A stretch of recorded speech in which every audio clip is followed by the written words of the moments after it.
utters flames of vengeance. The return with 500 warriors. The night exploded in gunfire. Orange flames licked at the sky, consuming the modest ranch house that Ethan Garrett had built with his own hands. Through the crackling inferno came a woman's scream, primal, terrified, cutting through the darkness like a blade. "Sarah!" Ethan bellowed, his voice barely audible above the roar of the fire. He crouched behind the remains of his porch railing, the Colt single-action army steady in his weathered hands. The familiar weight of the revolver, a companion since his days in the Union Army, offered little comfort now. Two of Victor Hastings' men already lay motionless in the yard, their blood seeping into the earth Ethan had cultivated for the past 8 years. The shadowy figures encircling his property advanced. Ethan exhaled slowly, squeezed the trigger. The revolver bucked in his hand, and another attacker dropped. 6 bullets, 3 men down, 3 shots left. Through the dancing flames, Ethan caught a glimpse of his wife. Sarah's eyes, wide with terror, reflected the inferno as 2 men dragged her toward the horses. Her chestnut hair had come loose from its pins, flowing wildly as she struggled against her captors. "Ethan!" she screamed, kicking and clawing. He rose to sprint toward her, a fatal mistake. The sharp crack of a rifle echoed across the yard. White-hot pain exploded in Ethan's chest as the bullet struck him. He staggered backward, looking down in disbelief at the crimson stains spreading across his shirt. Through the haze of pain, he saw him, Victor Hastings himself, Winchester rifle still raised, smoke curling from the barrel. The man's face, illuminated by the burning homestead, wore an expression of cold satisfaction. "Should have sold when I offered, Garrett," Hastings called out, his voice carrying the refined edge of Eastern education that belied his ruthless nature. Ethan fell to his knees, the world darkening at the edges. The last thing he saw before consciousness abandoned him was Sarah being thrown across Hastings' horse, her screams fading as they rode away, leaving him to die among the ashes of everything he'd built. Dawn painted the sky in shades of pink and gold, indifferent to the destruction below. Ethan's eyes flickered open, each breath sending daggers through his chest. The pain told him one crucial thing: he wasn't dead, not yet. His fingers fumbled weakly at his blood-stained shirt, finding the bullet hole just above his heart. With trembling hands, he reached into his breast pocket and pulled out 2 objects fused together by the impact: his father's silver pocket watch and his old Union Army badge. The bullet had struck both, deflected just enough to carve a path around his ribs instead of through his heart. Ethan rolled onto his side, coughing blood onto the ash-covered ground. His home was now a skeleton of blackened timbers. Everything gone. Sarah gone. A movement at the tree line caught his attention. Through vision blurred with pain, he made out 5 figures on horseback, watching him in eerie silence. Their distinctive features, copper skin and raven hair, identified them immediately: Apache warriors. The leader's face bore a jagged scar running from temple to jaw. Ethan's hand instinctively moved toward his empty holster. The Apache made no aggressive move. They simply watched, as if waiting for something. With excruciating effort, Ethan pushed himself to his knees, then his feet. The world tilted dangerously. He stood swaying, one hand pressed against his wound, staring back at the warriors who had witnessed his destruction but done nothing to prevent it. The scarred warrior nudged his horse forward 3 paces. "Hastings," he said in accented English, the name emerging like a curse. The single word hung in the air between them. An explanation, an accusation, perhaps even an invitation. Ethan felt his legs give way as darkness reclaimed him. Ethan woke to the unfamiliar sensation of a buffalo hide tent above him, the scent of medicinal herbs heavy in the air. His chest was bound with bandages infused with a pungent salve. A woman with lined face and knowing eyes tended a small fire at the center of the dwelling. When he tried to rise, a strong hand pressed him back down. The scarred warrior from the tree line stood over him, expression unreadable. "I am Maka," he said. "You live because Nakuhe wishes it." 2 days passed before Ethan could stand without assistance. The Apache camp buzzed with activity around him. Women preparing food, children playing, warriors training. Yet all watched him with wary eyes. He was neither prisoner nor guest, existing in some undefined space between. On the third day, Maka led Ethan to a larger tent at the camp's center. Inside sat an older Apache, his face weathered by decades of sun and struggle, his posture unbent by the passage of years. Respect radiated from Maka's demeanor as he introduced the elder. "This is Nakuhe, our chief." The old man studied Ethan with piercing black eyes that seemed to strip away pretense. When he finally spoke, his English emerged clear and deliberate. "The man who destroyed your home, Victor Hastings, he is known to us." Naku's fingers traced a scar on his own arm. "3 moons ago, his men came to our hunting grounds. They killed our warriors. They took our women. Then they burned our medicine lodge and claimed we had stolen their cattle." Nakuhe gestured, and a young warrior brought a map drawn on stretched hide. It showed the territory, with Hastings' property marked at the center of expanding boundaries. "He builds his empire on blood. Yours, ours, anyone who stands in his way." The chief's fingers traced the boundaries. "Your land gives access to the river. Our hunting grounds provide passage to the mountains. He wants both." Ethan's voice emerged as a rasp. "My wife, Sarah, did they—" "She lives," Naku interrupted. "Hastings keeps his prizes. The women he takes become part of his household. His first trophy manages the others." A cold knot formed in Ethan's stomach. "Why did you watch? Why didn't you help when they attacked?" "If we had intervened, Hastings would have brought the army. He would claim Apache attacked settlers." Naku's eyes narrowed. "More of my people would die. So we watched, and we waited to see what kind of man would survive." A younger warrior stepped forward from the shadows. Tall and powerfully built, he radiated barely contained aggression. "This white man will die if he goes against Hastings," he spat in English. "Like the others." "This is Dakota," Nakuhe explained. "His brother was killed by Hastings' men." Ethan straightened despite the pain in his chest. "What others?" Nakuhe exchanged a glance with Maka. "We have tried before. Warriors sent to infiltrate Hastings' compound. None returned."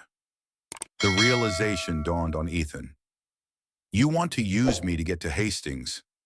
"We want justice," Nakuhe corrected. "You want your wife. Together, perhaps both are possible." Dakota stepped closer, his hand resting on the knife at his belt. "He is soft. A farmer. He will break." Ethan met the young warrior's challenging stare. "I wasn't always a farmer. I rode with the 2nd Cavalry, fought in the war between the states." His fingers touched the wound on his chest. "I've taken bullets before and buried men who couldn't say the same." Nakuhe nodded slowly. "Then we will make you something more than a cavalry soldier, something more than a farmer." His eyes held Ethan's. "We will make you a weapon against Hastings, if you are willing." Ethan thought of Sarah, pictured her terrified face as they dragged her away. Every instinct screamed to ride immediately to Hastings' compound, guns blazing. But that would only get him killed and leave Sarah trapped forever. "Teach me," Ethan said, the words emerging as a vow. "Teach me everything." Dawn broke cold and unforgiving as Dakota led Ethan to a clearing away from the main camp. 4 weeks had passed since his arrival. The wound in his chest had healed to a puckered scar, but deeper transformations were only beginning. Without warning, Dakota tossed him a wooden staff and immediately attacked. The first strike caught Ethan across the shoulder, driving him to one knee. The second would have connected with his head if instinct hadn't made him roll. Too slow, Dakota spat. Dead already. Ethan forced himself upright, gripping the staff with bloody hands. Each morning brought the same brutal lesson: combat without rules, fighting for survival. The warriors watching from the perimeter made no move to intervene, their faces impassive as Dakota methodically broke down the white man's formal military training and rebuilt it into something wilder, more instinctive. By midday, Ethan could block one blow in three. By evening, he anticipated Dakota's movements enough to launch a counterattack that nearly connected. The young warrior's eyes narrowed, not with anger, but with something closer to grudging assessment. Weeks blended together. Dawn to dusk, Ethan absorbed everything the Apache could teach him, tracking prey across seemingly barren ground, moving through forests without snapping a twig, using terrain for concealment, speaking their language first in halting phrases, later in fluid sentences. At night, exhausted beyond pain, he dreamed of Sarah, sometimes smiling as she had in their home, sometimes screaming as they took her away, sometimes with eyes turned vacant and distant, a possibility that terrified him more than any torture Hastings might inflict. After 2 months, Nakuhe took Ethan to a ridge overlooking Hastings' compound. Through Maka's brass spyglass, taken from a cavalry officer years before, Ethan studied the sprawling ranch house with its separate bunkhouse for Hastings' men. Guards patrolled at regular intervals. Wagons arrived with supplies, occasionally departing with cattle drives. The operation of a successful ranch, built on stolen land and broken lives. "Tell me what you see," Nakue instructed in Apache. 20 men visible. Guard rotations every 4 hours. Main house has 8 windows on this side, all barred. 3 entrances. Ethan responded in the same language. "No, you see like a soldier planning attack." Nakuhe shook his head. "Look again. See with the eyes of someone who belongs there." Understanding dawned. Hastings receives visitors, merchants, cattle buyers.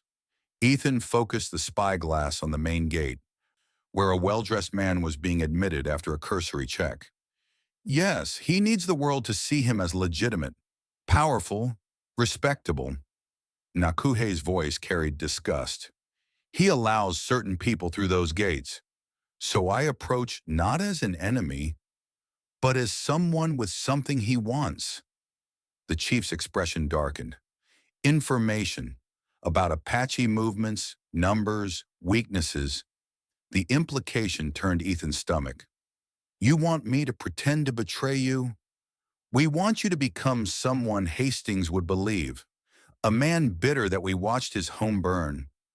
A man desperate enough to trade information for revenge." Ethan lowered the spyglass. "It's a good plan, but there's a complication." He turned to face Nakue. "When I see him, the man who took my wife, who left me to die, how do I stop myself from killing him at first sight? If you kill him immediately, you die immediately." Naku's voice was flat. "And your wife remains captive." A woman's voice interrupted them. "There's something else you should know." They turned to find a young Apache woman approaching. Her movements were fluid but carried a shadow of past pain.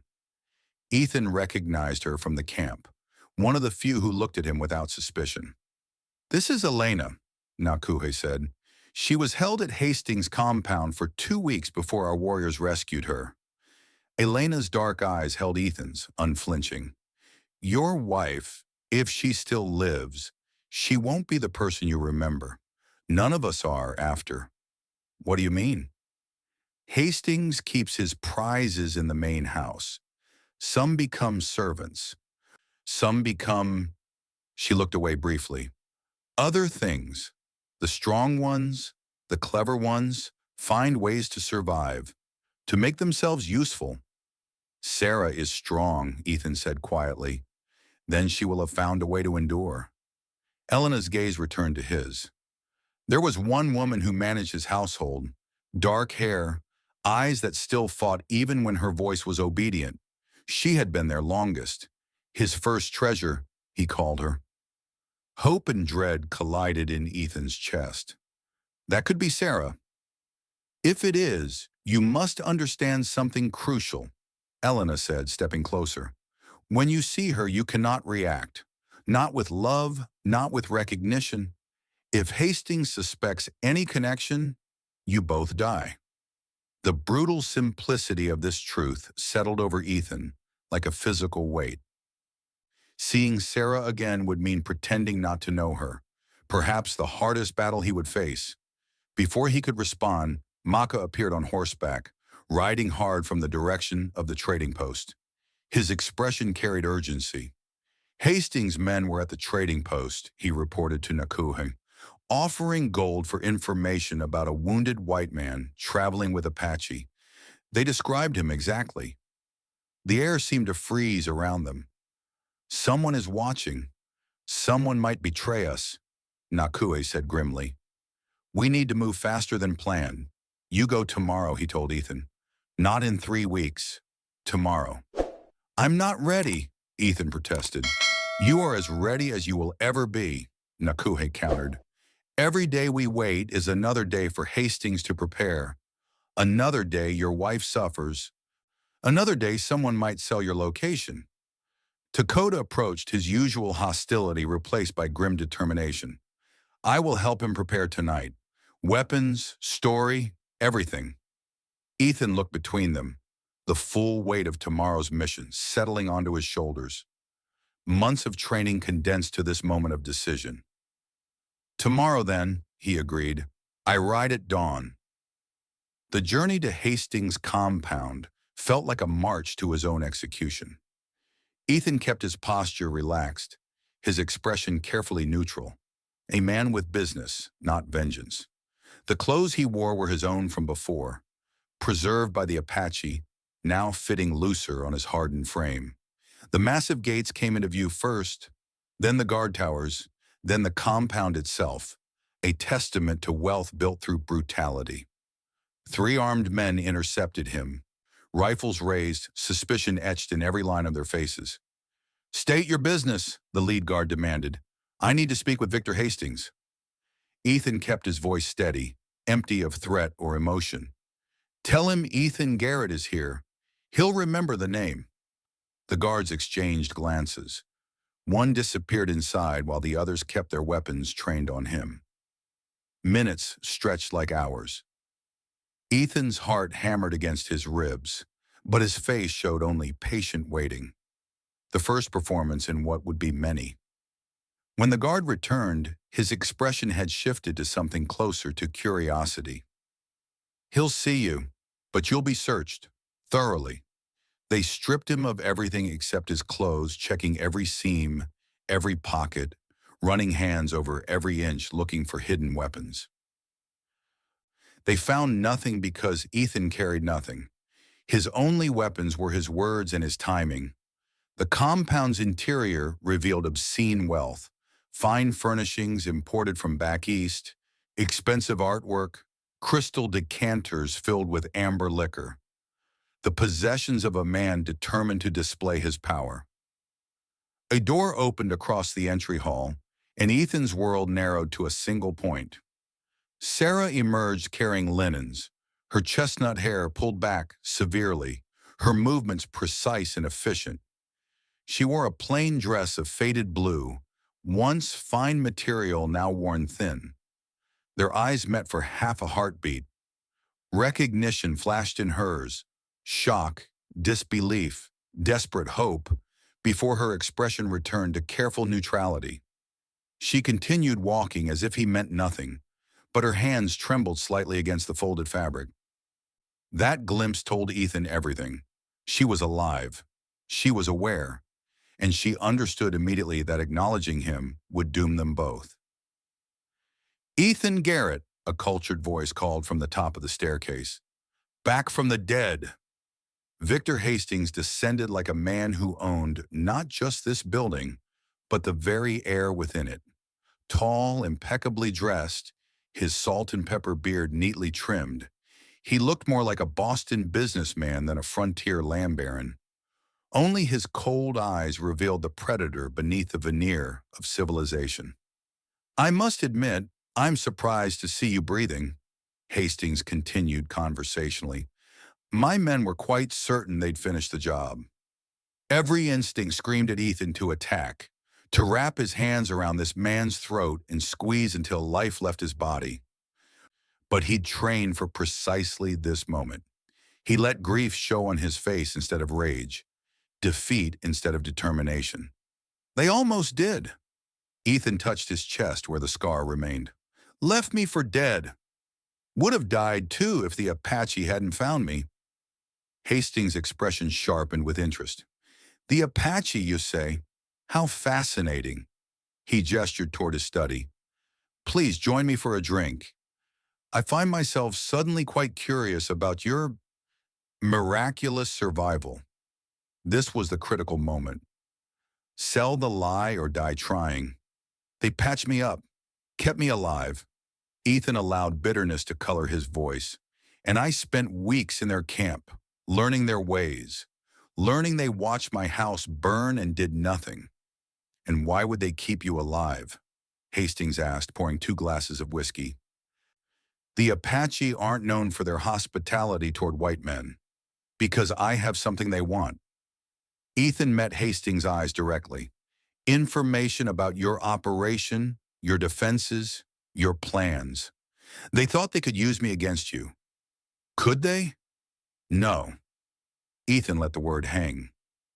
Because while I was there, I realized something. You took my wife. You destroyed my home. But they watched it happen. They let her scream and did nothing. His voice cracked slightly, not performed, but genuine emotion breaking through. So I made them believe I'd help them.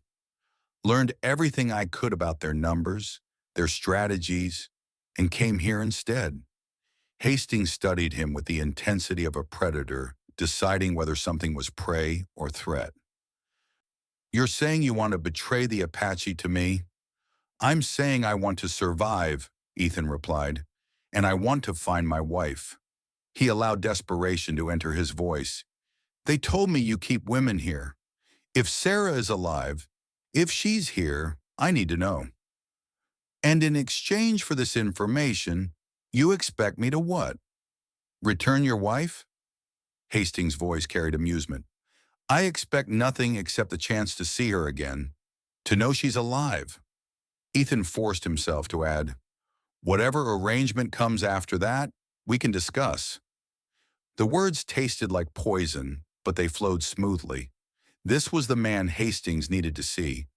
Broken, desperate, morally compromised. A man who could be used. Hastings circled him slowly, considering.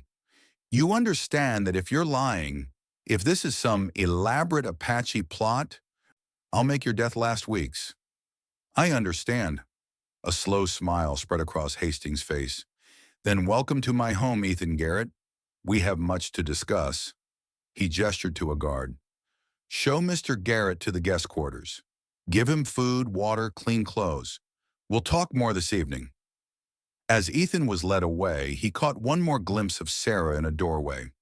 This time, her expression carried something new, a tiny spark that might have been hope or might have been warning. He was inside, the first impossible step complete, but as the guard led him deeper into the compound, past locked doors and corridors that twisted like a maze, Ethan realized the hardest truth. Getting in was never the most difficult part. Getting out alive would be. 3 days inside Hastings' compound taught Ethan its rhythms, its vulnerabilities.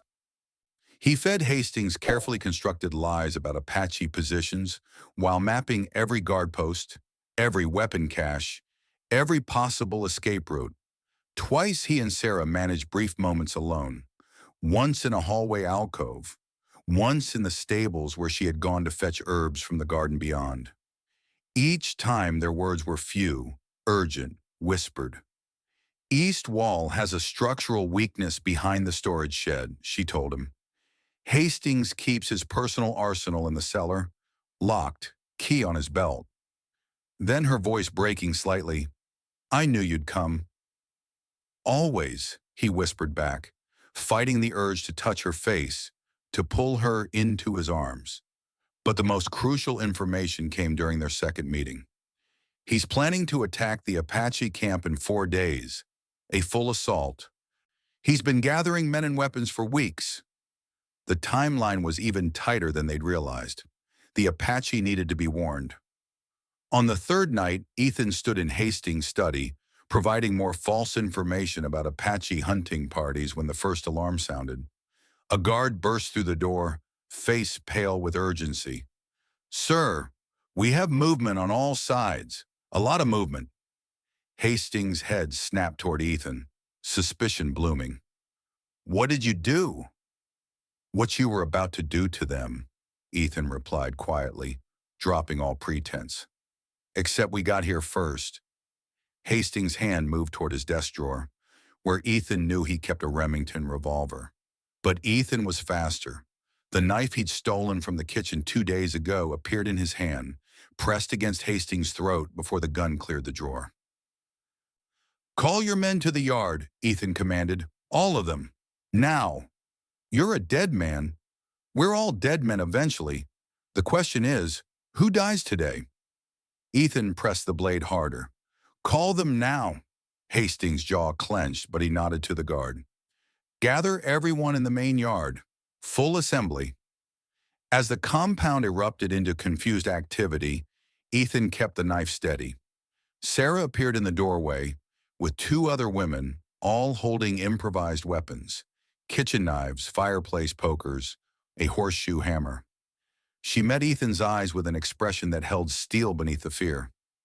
3 months in captivity had changed her, hardened her. But the woman he loved still burned behind those eyes. "Get the other," Ethan told her. "Every woman he's kept here. Arm them with whatever you can find." The yard filled with Hastings' men, over 30 armed cowboys and hired guns, confused and wary as they surrounded the main house. They formed a loose perimeter, waiting for orders from their employer. Then the gates opened, not forced, not broken. Opened from within by 2 guards Nakui had turned weeks ago, with promises of gold and safe passage. Through those gates rode Nakui at the head of 500 Apache warriors. They poured into the compound like a flood, surrounding the buildings, the walls, every possible escape route. The setting sun painted them in shades of red and gold, transforming them into something from legend. Hastings' men raised their weapons, but the sheer numbers made resistance clearly futile. Nakuhi rode forward until he sat 20 feet from where Ethan held Hastings at knife point on the porch. His expression carried the weight of too many losses, finally finding their reckoning. "Victor Hastings," Nakuhe called out in clear English that carried across the silent yard, "for the burning of our medicine lodge, for the harm done to our women, for the killing of our warriors, for the theft of our lands, you will answer." "You're making a mistake," Hastings replied, voice steady despite the blade at his throat. "The army will come. You'll bring war to your entire tribe."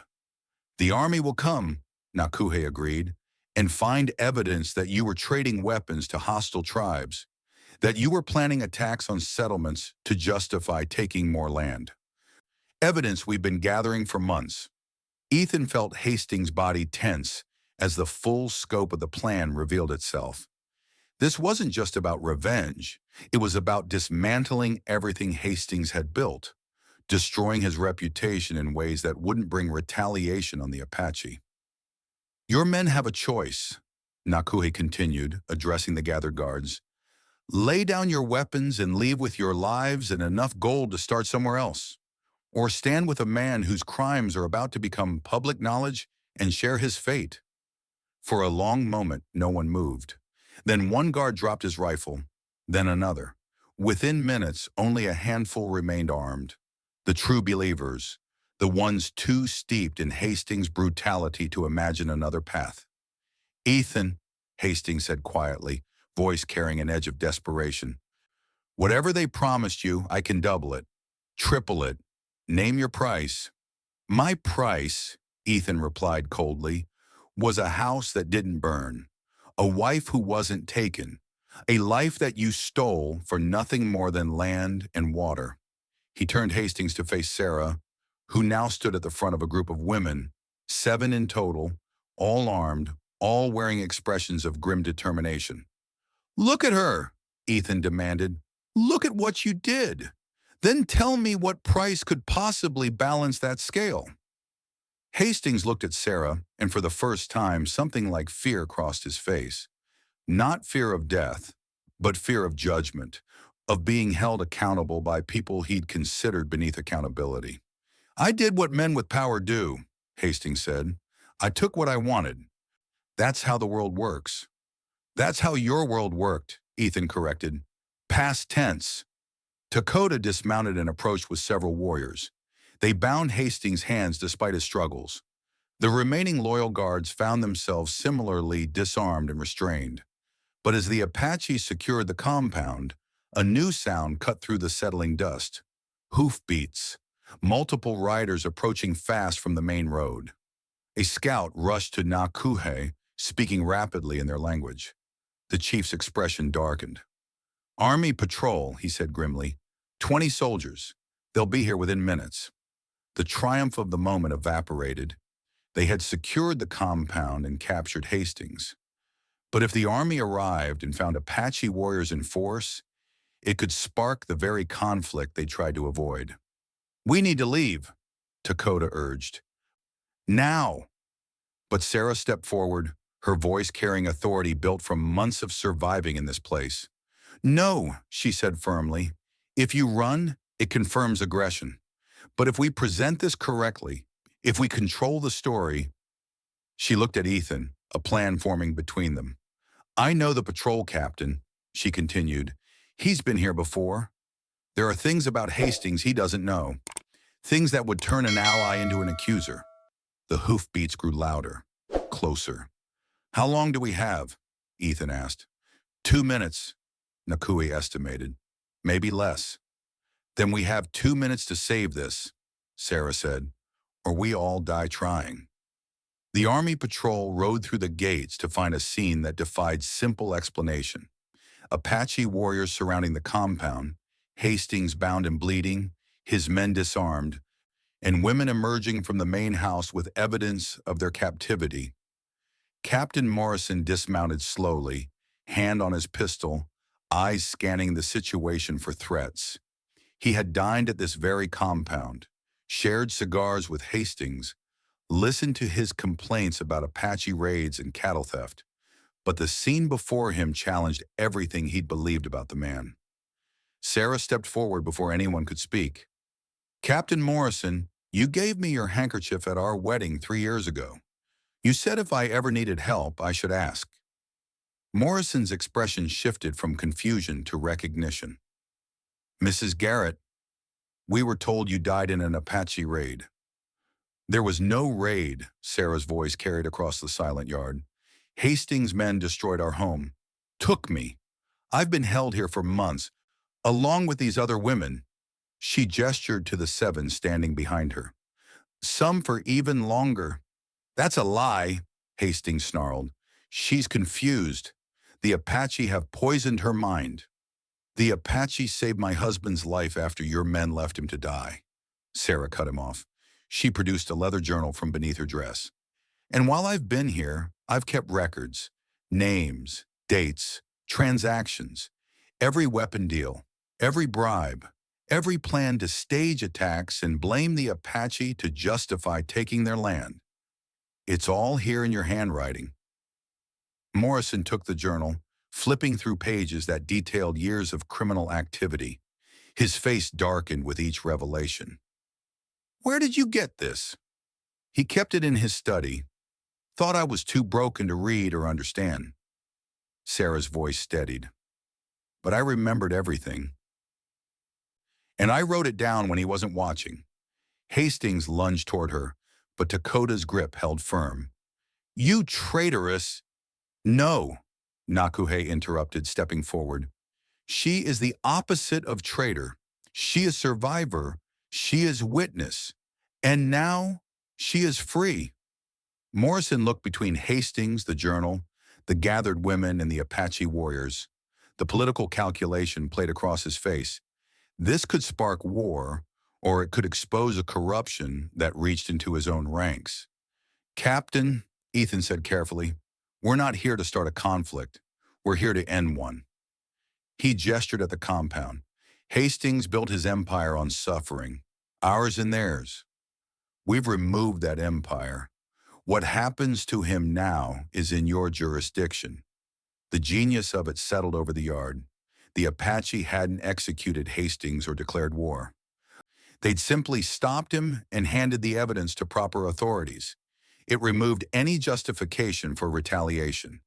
Morrison, Hastings called out desperately. You know me. We've done business. You can't possibly believe.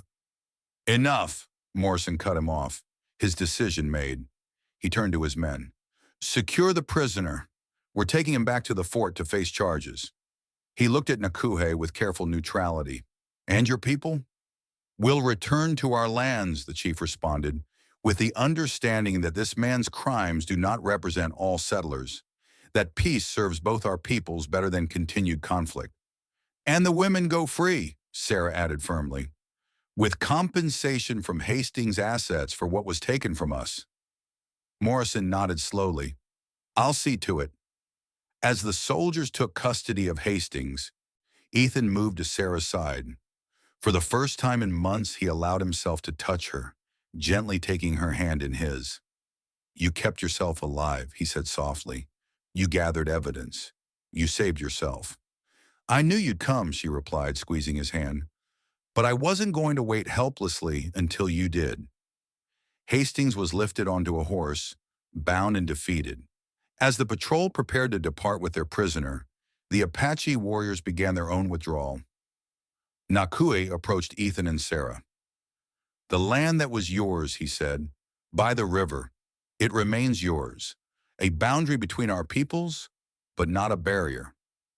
Takota stepped forward, and for the first time, something resembling respect showed in his expression.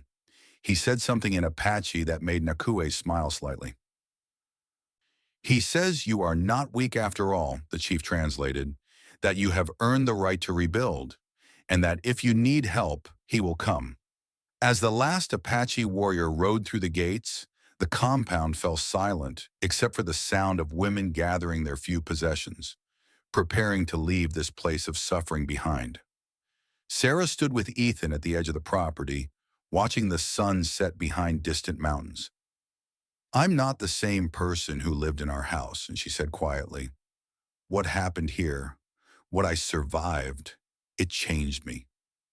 I'm not the same either, Ethan replied, taking her hand. The man who lived there died in that fire, but maybe who we are now can build something stronger than what we were. Sarah's fingers tightened around his. Different, but ours. They walked away from the compound together as the last light faded from the sky.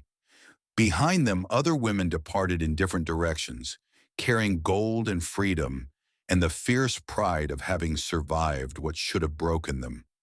Ahead lay the land that had always been home, now guaranteed safe by alliance instead of isolation.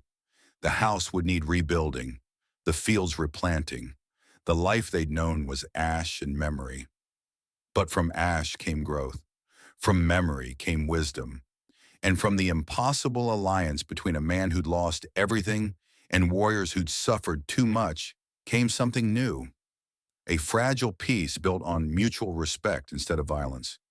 Ethan Garrett had ridden into Victor Hastings' compound alone, pretending to be a traitor. He rode away with his wife, having transformed into something he'd never imagined, a bridge between worlds that had been at war. And as they approached the charred remains of their homestead, 5 Apache riders appeared on the distant ridge, watching over them, not as enemies but as allies bound by shared struggle and hard-won victory. The old world had burned. The new one waited to be built, and this time they would build it together. If you enjoyed this story, click the video on your screen now to watch another unforgettable tale of justice and redemption in the untamed West. Don't forget to subscribe and consider supporting us to help bring more powerful stories like this one to life.